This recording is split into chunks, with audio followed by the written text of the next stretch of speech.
Essa semana eu vou estar esquematizando já um trabalho para a gente estar desenvolvendo, tá? Para a gente estar apresentando já para liberar essa pontuação de trabalho, tranquilo? E pessoal, quem não entrou na aula, para quem avisa quem não entrar na aula hoje desse negócio da câmera.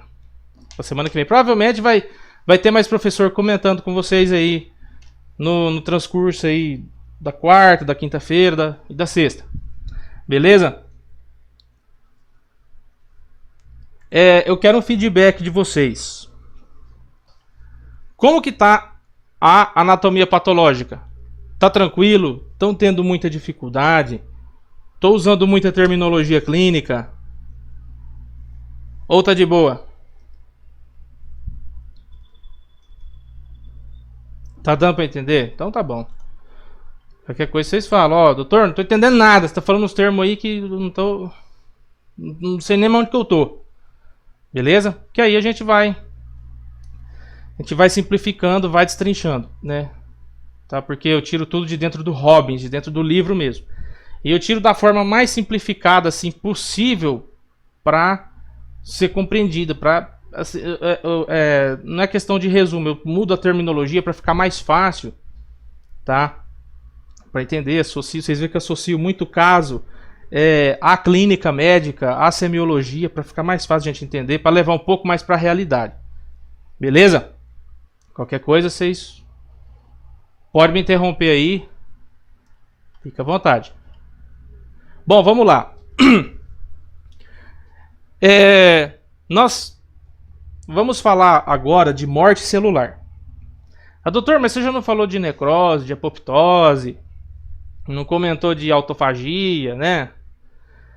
Só que é o seguinte, a gente comentou a terminologia por cima, o mecanismo varrido por cima. O que acontece?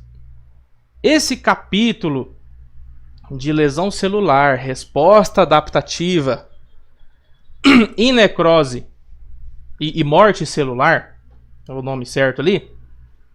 A parte da morte celular, cara, podemos falar assim, é quase metade do capítulo do Robbins. É muito grande. Então, provavelmente, nós vamos gastar umas 2 ou 3 aulas para palitar os mecanismos de morte celular inteiros, tá? Que a gente tem que desenvolver para fechar esse capítulo. Esse capítulo é bem extenso mesmo. Tranquilo? Doutor, não vai dar tempo de ver tudo? Vai, pode ficar sossegado. O que está no cronograma lá, dá tempo da gente cumprir de boa. Beleza?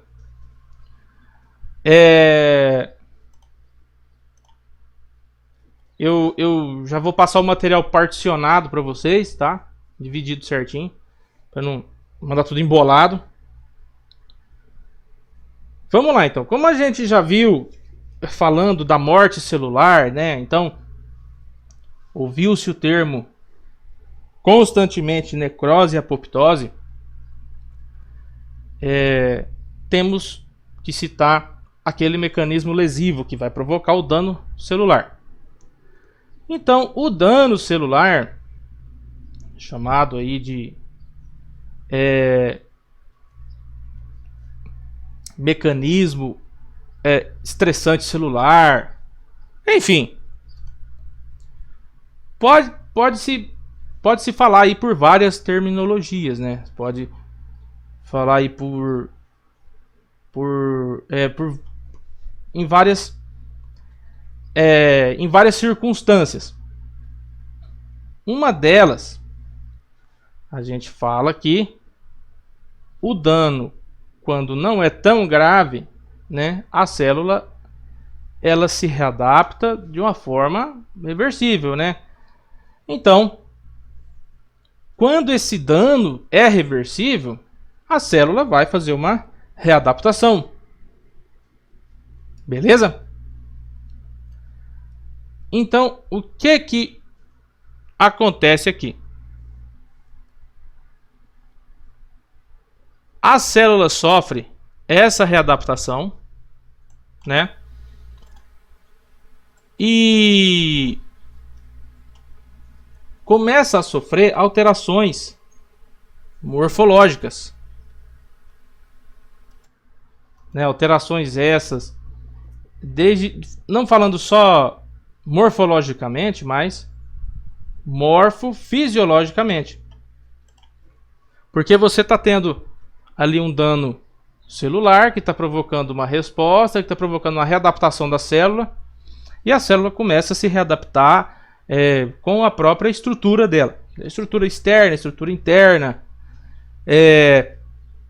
Já quando esse dano, esse mecanismo lesivo atua de uma forma muito mais sobressaltada, muito mais forte sobre a célula, causa um dano irreversível e a célula atinge o ponto que é citado como ponto de não retorno, que é onde você tem o caso da lesão irreversível. Beleza? Vamos lá. O ponto de não retorno é quando você tem essa alteração morfofisiológica exacerbada de uma forma em que a célula não consegue exercer a funcionabilidade, né? A funcionalidade normal. Então, ocorre um dano ali na membrana plasmática, ocorre dano mitocondrial, ocorre dano de material genético, beleza? E esse ponto de lesão, esse ponto de dano, leva lá a célula aquela lesão até o ponto de não retorno. Então vamos lá. Durante o processo do metabolismo celular, uma célula que ainda está em sua morfofisiologia, em sua capacitância funcional normal, né? Ela sofre adaptação. Se essa célula não tiver em sua capacitância normal, se ela não tiver em sua funcionalidade normal, ela vai sofrer uma lesão, vai chegar até o ponto de não retorno e vai ser induzida à morte celular. Beleza? Só que depende do estímulo. Tem estímulo que já leva a célula à morte diretamente. Não chega ao ponto de não há uma adaptação celular, uma readaptação celular. O estímulo é tão forte ali, é um estímulo tão severo, ou o mecanismo é tão agressivo que já induz a célula ou destrói a própria célula ao ponto da célula já necrosar direto. Beleza? Tranquilo, né, gente? De boa? Vamos lá.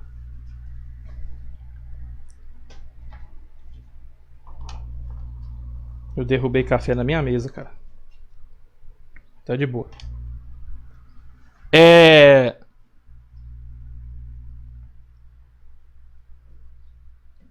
Quando eu passo esse ponto de não retorno e eu tenho essa morte celular propriamente dita, geralmente eu ligo esse processo de necrose a processos patológicos. Geralmente, tá? A um processo patológico. Existe o tipo de lesão que não vem de um processo patológico, vem de um processo mecânico ali, vem enfim. Pode ser por um traumatismo, por irradiação, vocês vão ver lá na frente, tá? Ou seja, essas lesões irreversíveis, essas alterações irreversíveis por qual a célula passa, te levam à necrose. Tranquilo? Então nós observamos esse fator geralmente em alterações. Nós observamos alterações que são alterações subcelulares. tá? Elas são já a níveis de organelas, beleza? Entumecimento da membrana plasmática ou do próprio retículo endoplasmático, tá? Aquele inchaço da membrana, há uma deformidade da membrana, beleza? Só que essas alterações nós conseguimos observar só quando a gente faz aquela biópsia no nosso paciente, né? Porque são observáveis a microscopia eletrônica. Tranquilo? Então o que acontece? Quando eu tenho um tipo de lesão similar a esse,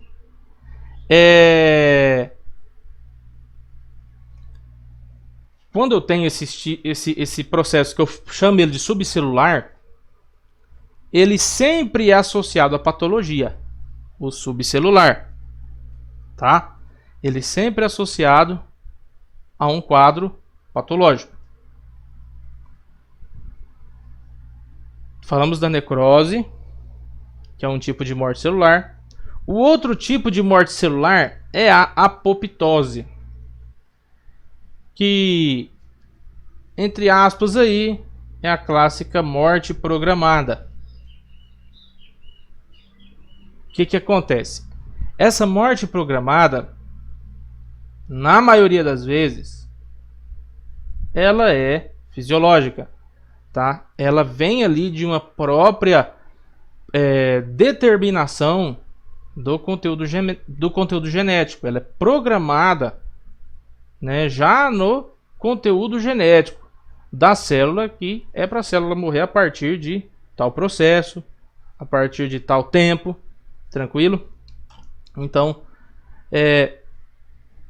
de alguma forma, na maioria das vezes, ela é fisiológica.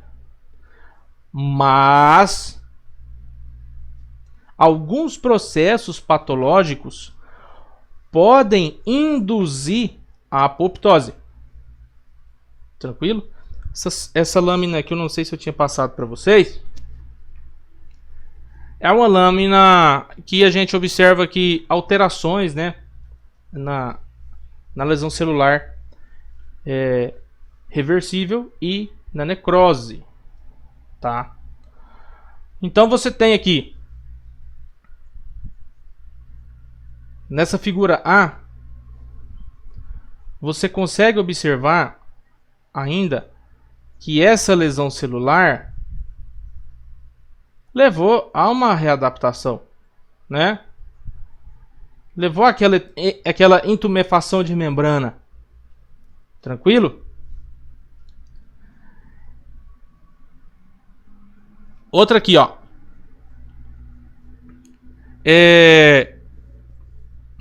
No caso de uma lesão isquêmica, ainda no estado inicial, né?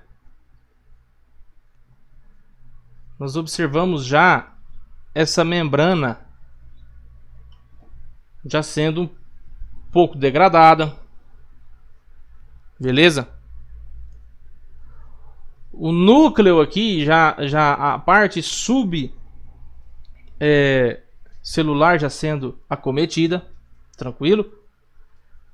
E no caso da necrose, que já é a lesão irreversível, é onde eu já tenho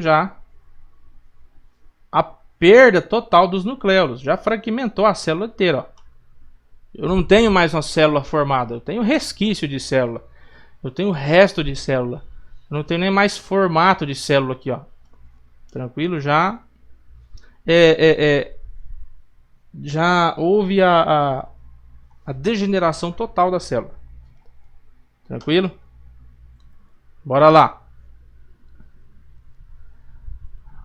Os agentes e as manifestações, além dos mecanismos celulares, são bem diferentes para os dois tipos de morte celular. Lembra, né, que na apoptose eu tenho algo que é programado geneticamente lá pela própria carga genética da célula. A necrose, no caso do processo patológico ali, essa célula minha pode cursar com diversos tipos de alteração. Quais são alguns deles? Edema celular, que é o inchaço da célula, né?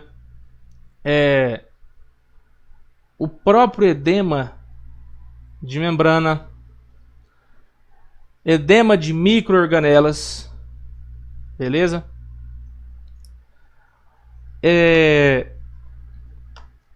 E com o passar, com o progredir dessa patologia, esse tipo de lesão, esse tipo de reestruturação, essa edemaciação celular, essa edemaciação de microorganela, de membrana, começa a se tornar visível a microscopia óptica, porque até princípio, esse miolo aí a gente consegue observar só na microscopia eletrônica. Só que o que acontece?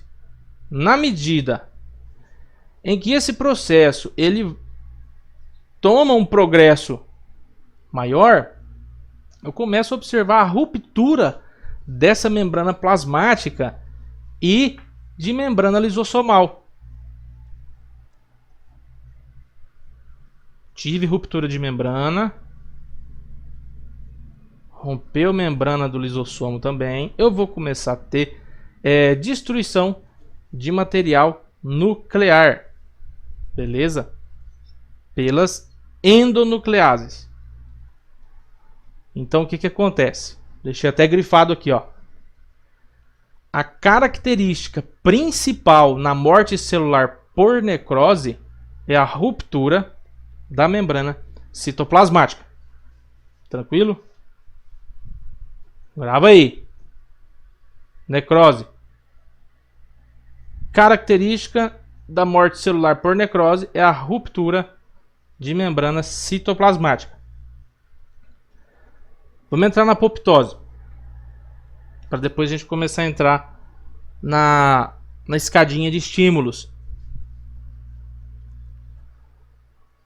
Geralmente ela é fisiológica, né? Você tem um disparo, um start de uma cascata enzimática, né? Enzimas essas que recebem o nome de caspases, beleza? Ou de caspases, vai o idioma. Que essas enzimas tendem a fazer um dano no citoesqueleto, beleza? Vai determinar uma mudança conformacional da célula, tendo em vista que esse processo vai gerar os corpos apoptóticos.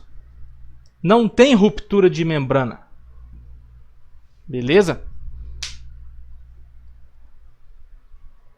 Ou seja, como não tem a ruptura de membrana, esses corpos, né, esses corpos apoptóticos, eles são fagocitados, beleza? Vamos lá. A questão da ruptura de membrana ela é importante porque a ruptura de membrana leva à produção de substâncias derivadas do ácido araquidônico, tá? Prostaglandinas, leucotrienos e tromboxano. Grave isso daí. Deixa anotadinho no canto aí, ó. Ruptura de membrana. Essa ruptura vai levar à produção de ácido araquidônico, prostaglandinas, leucotrienos e tromboxano.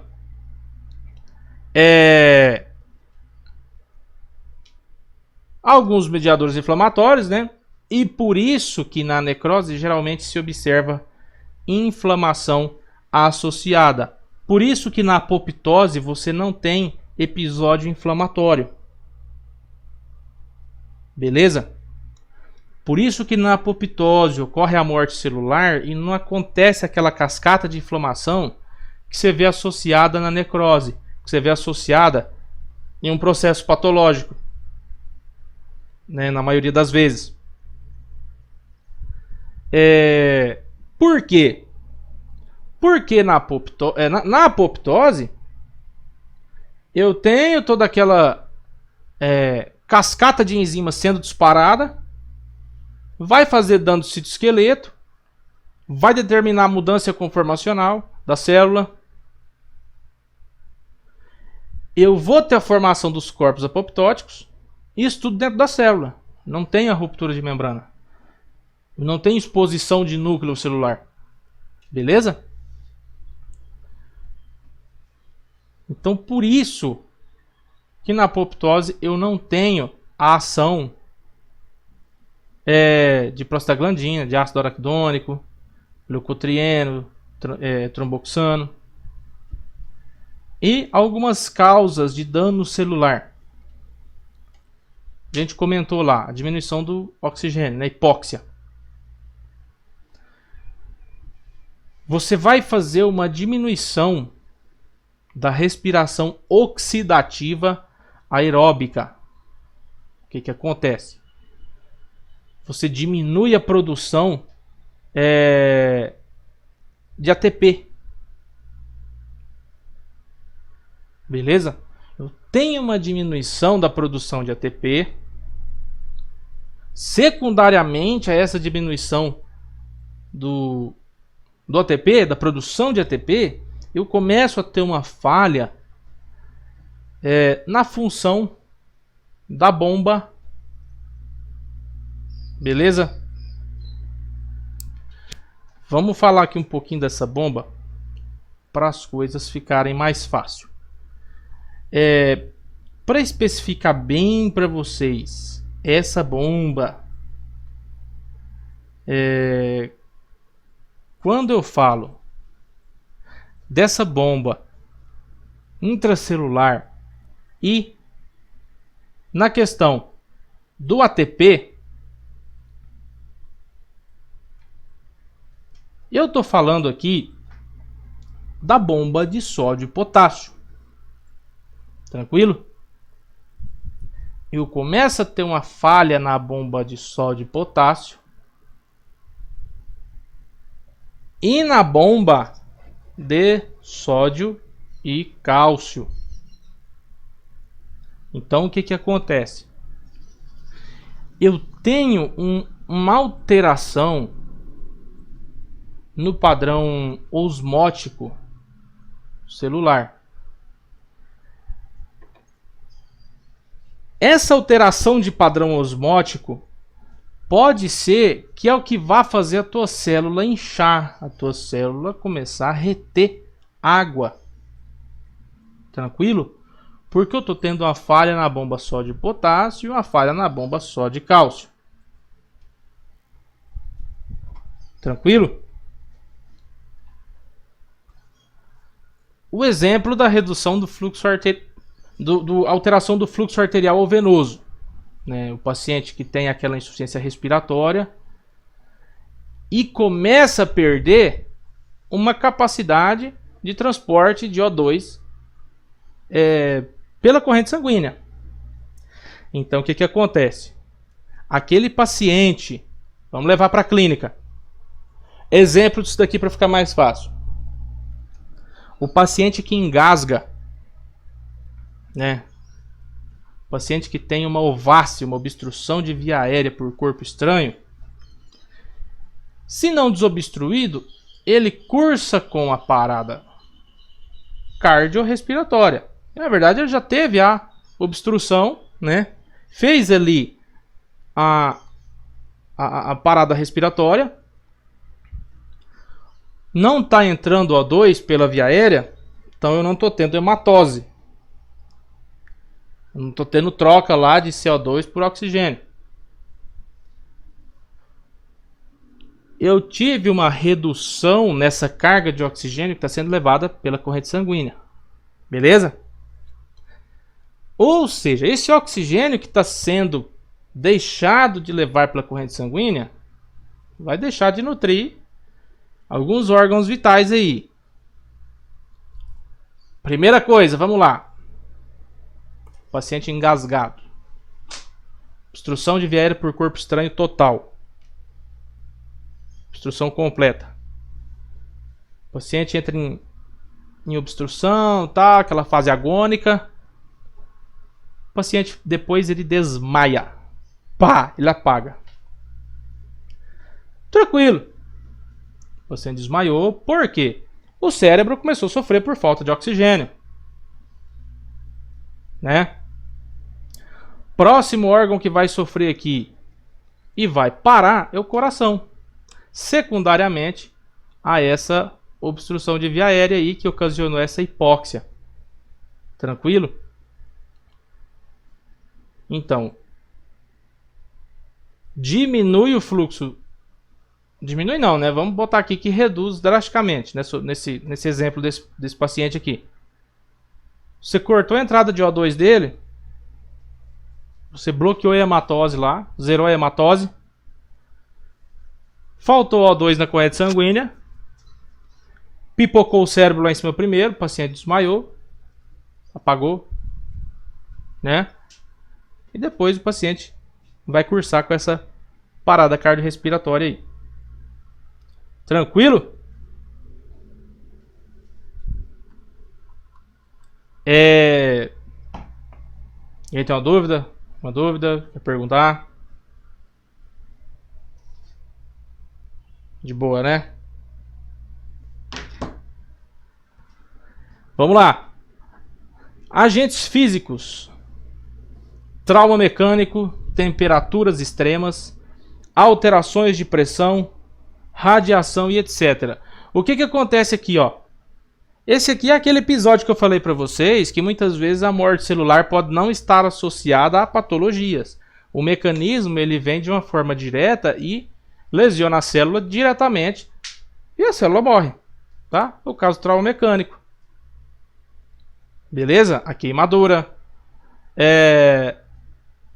a alteração de pressão, beleza? A radiação. A radiação, vamos falar aqui um negócio, depende do grau da radiação.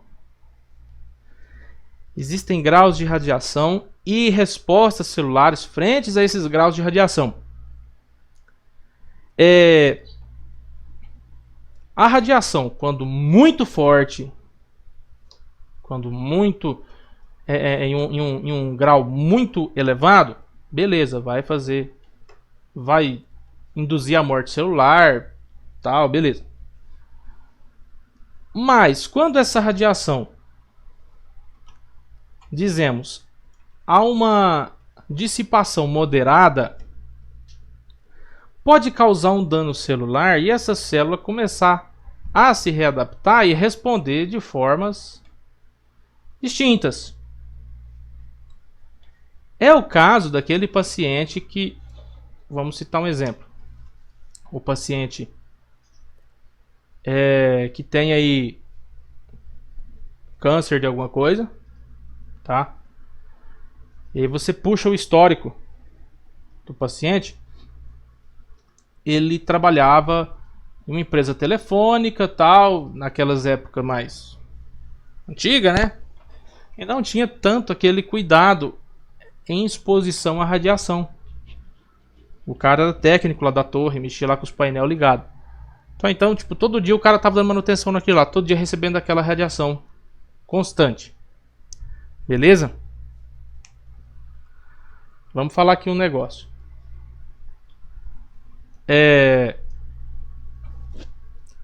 Ultimamente aumentaram-se os casos de câncer, né? Tem muito mais. Por que você acha?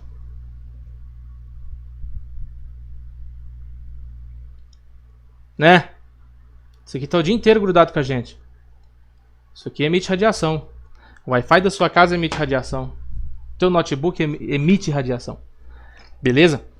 Então acaba que isso interfere? Interfere. Beleza? É igual o técnico de raio-x, o técnico em radiologia, que é aquele cara que não usa o avental de chumbo, que não se cuida em ficar atrás do vidrozinho blindado lá. Aí, como diz um amigo meu que ele é biomédico e trabalha no setor de tomografia. Aí daqui uns 10 anos o cara tá brilhando no escuro, não sabe por quê. Né? Pois é.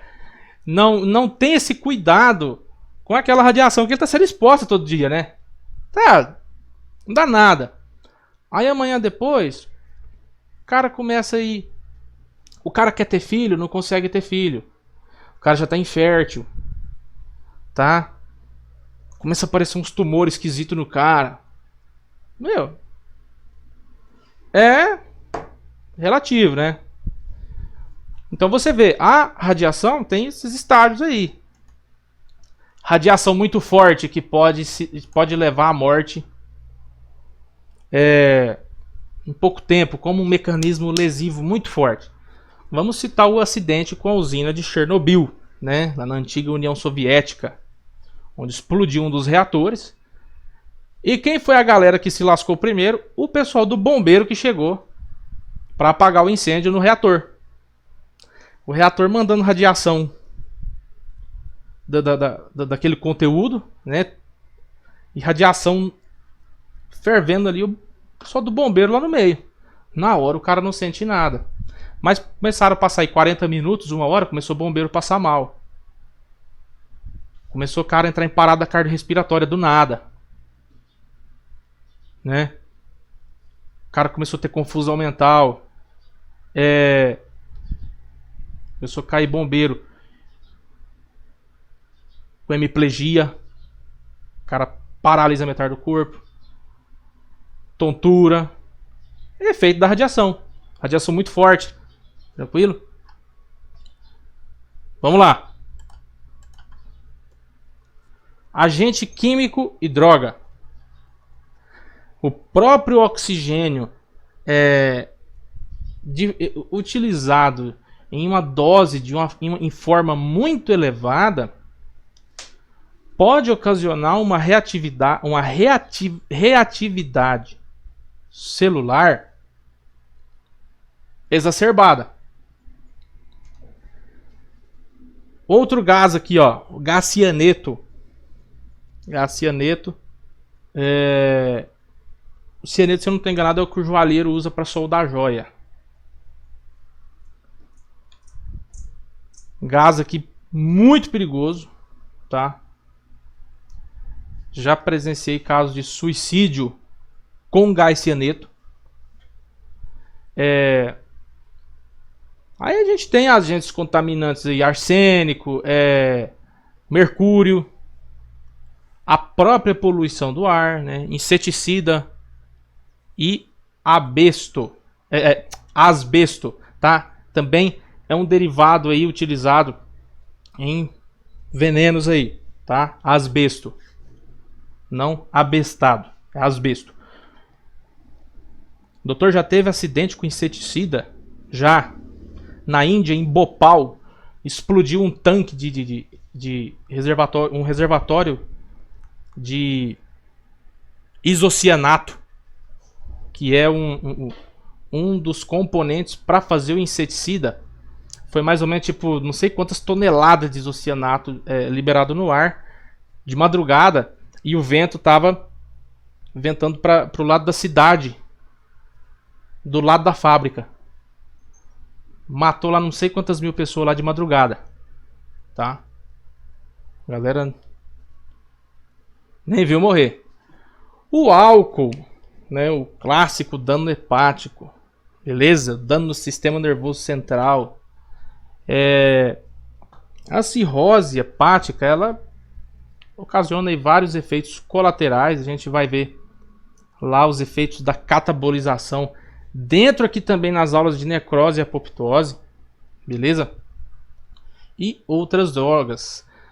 Como assim? Existem umas patologias associadas à própria cirrose, ao próprio dano hepático, como a encefalopatia hepática, tá?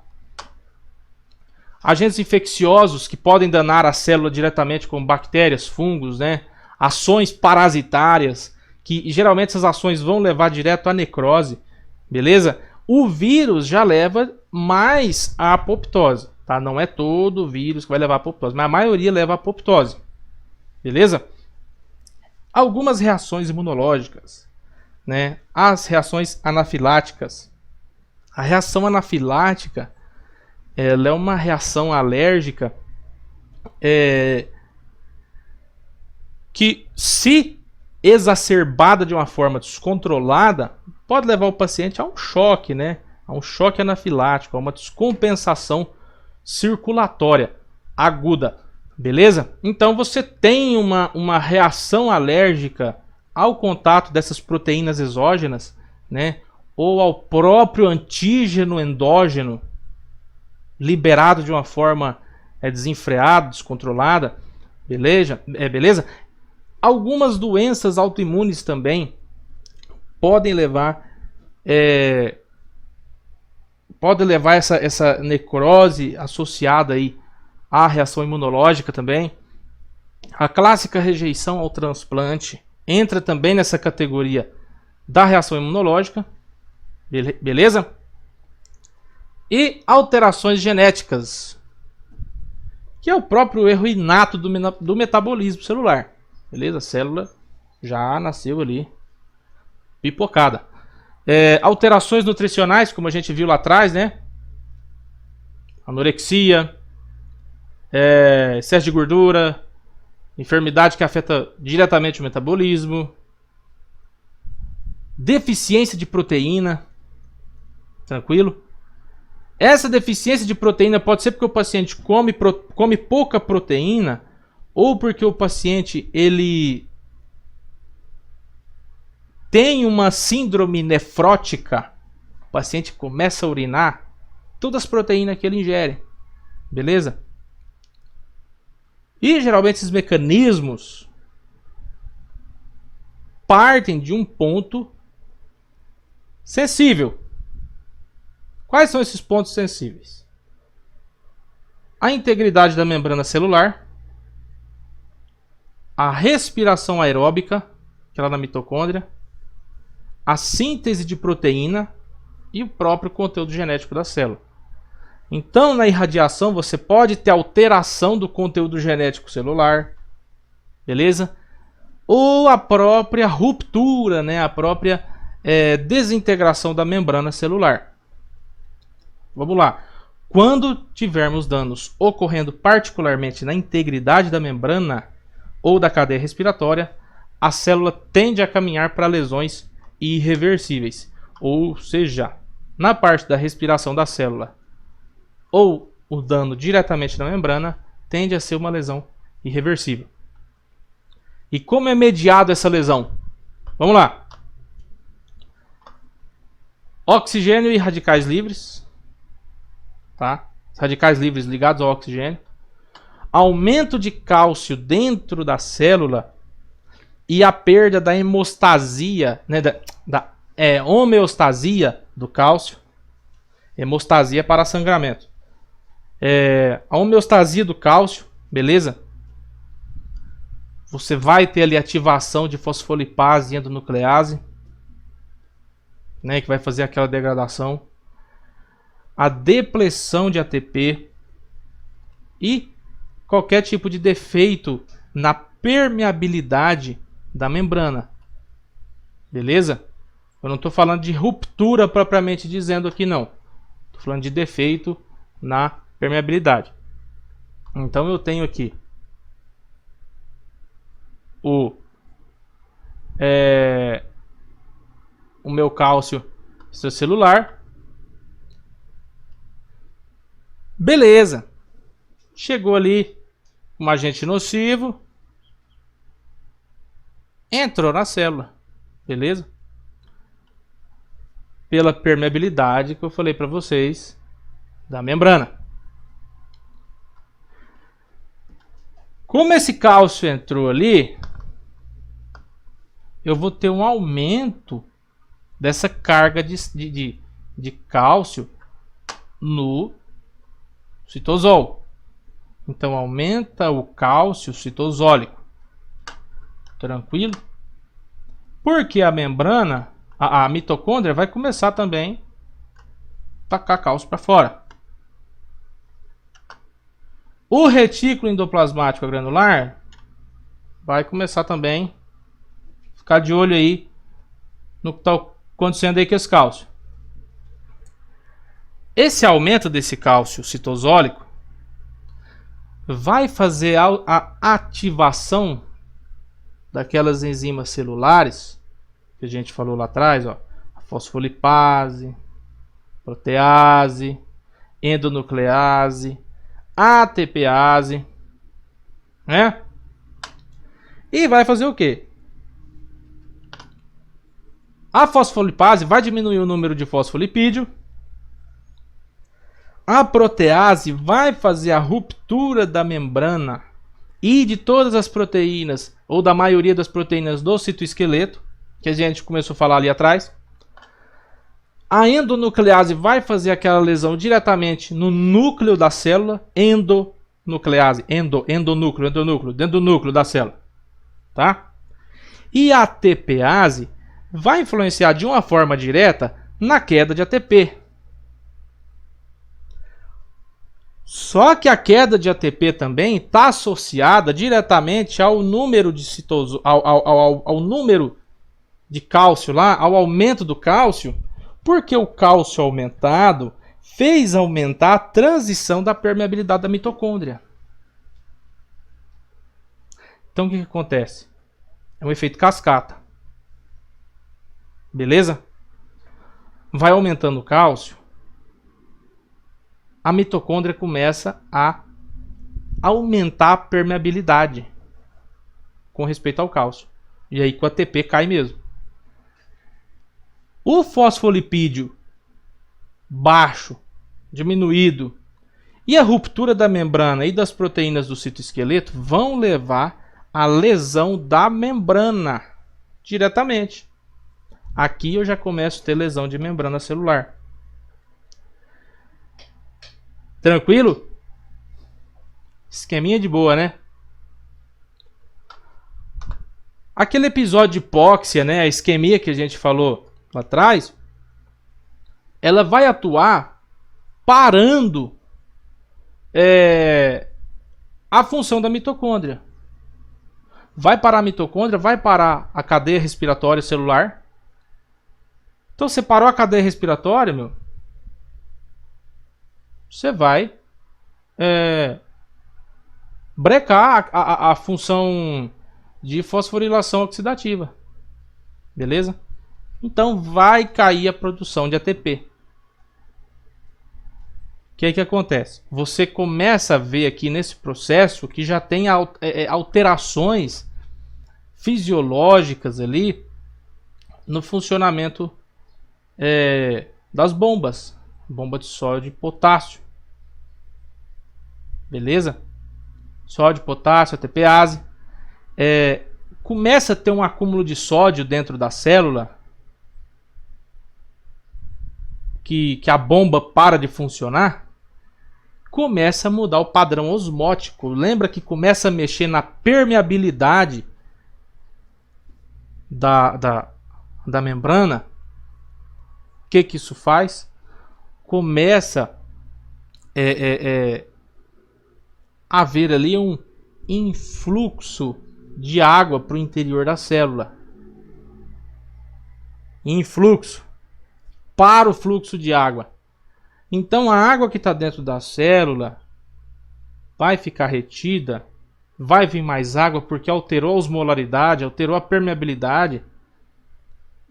E a célula vai inchar. Tranquilo? Porque está cheia de água. A célula estando inchada, cheia de água, vai edemaciar as organelas, né?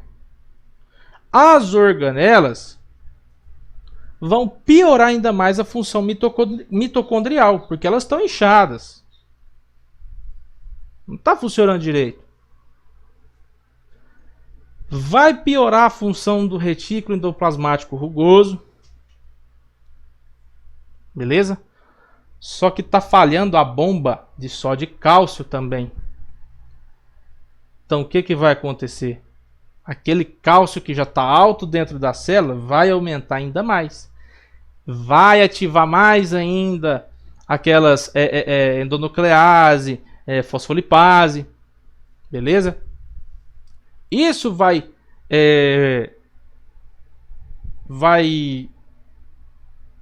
tudo direcionar isso daí diretamente para a ruptura, para a degradação do citoesqueleto, daquelas proteínas e do citoesqueleto.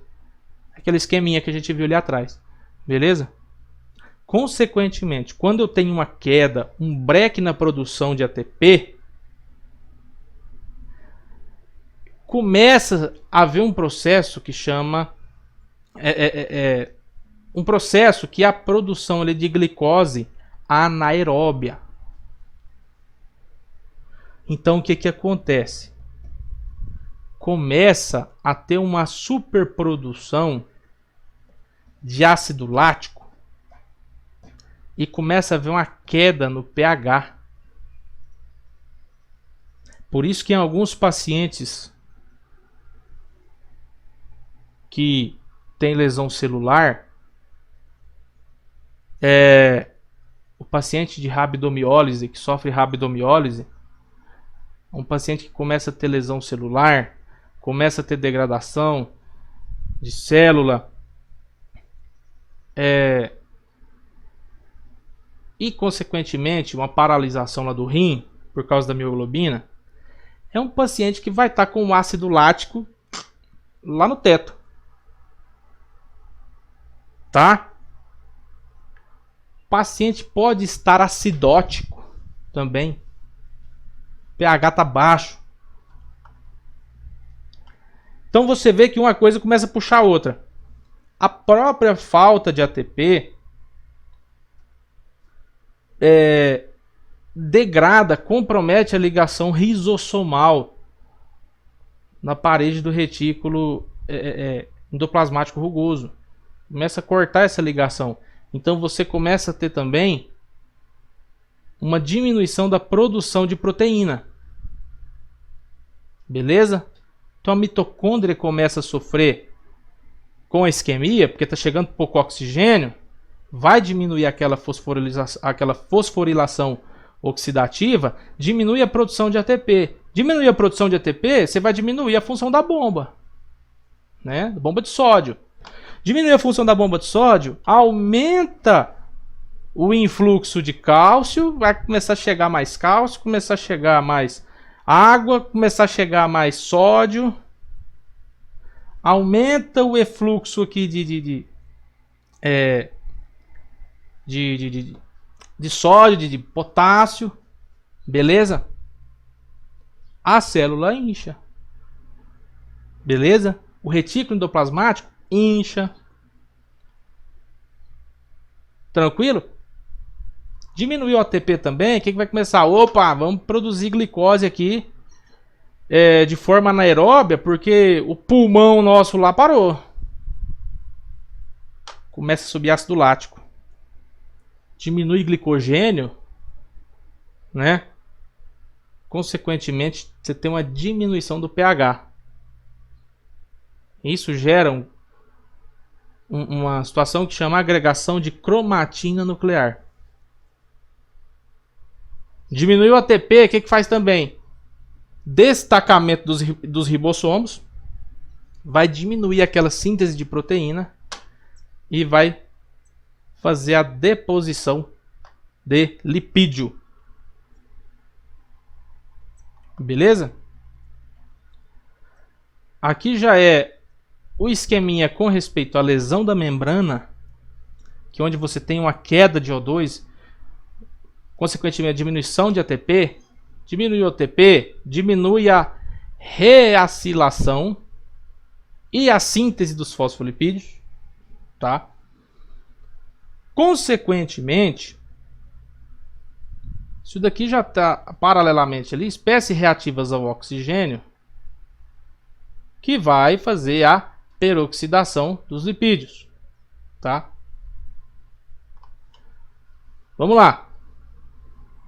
Tá aumentado o cálcio do citosol, né? Tá aumentado aqui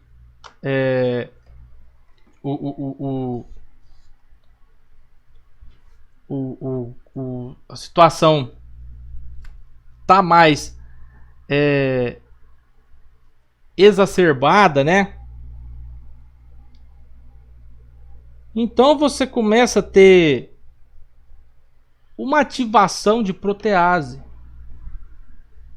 Aumenta a degradação dos fosfolipídios, vai ativar aquelas fosfolipases que a gente viu lá no primeiro esqueminha, vai fazer aquela lesão do citoesqueleto. Então vai juntar a lesão do citoesqueleto, a produção da degradação lipídica e a perda dos fosfolipídios, você vai ter lesão de membrana. Tranquilão? Pessoal, alguma dúvida? De boa?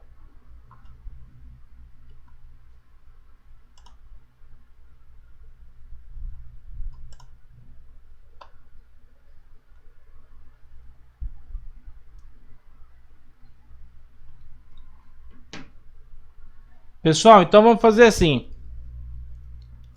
Para nossa próxima classe, nós vamos terminar esse material aqui. Beleza? Vai faltar a parte da atuação, a parte do aumento do cálcio. E a gente já vai começar a outra parte. Beleza?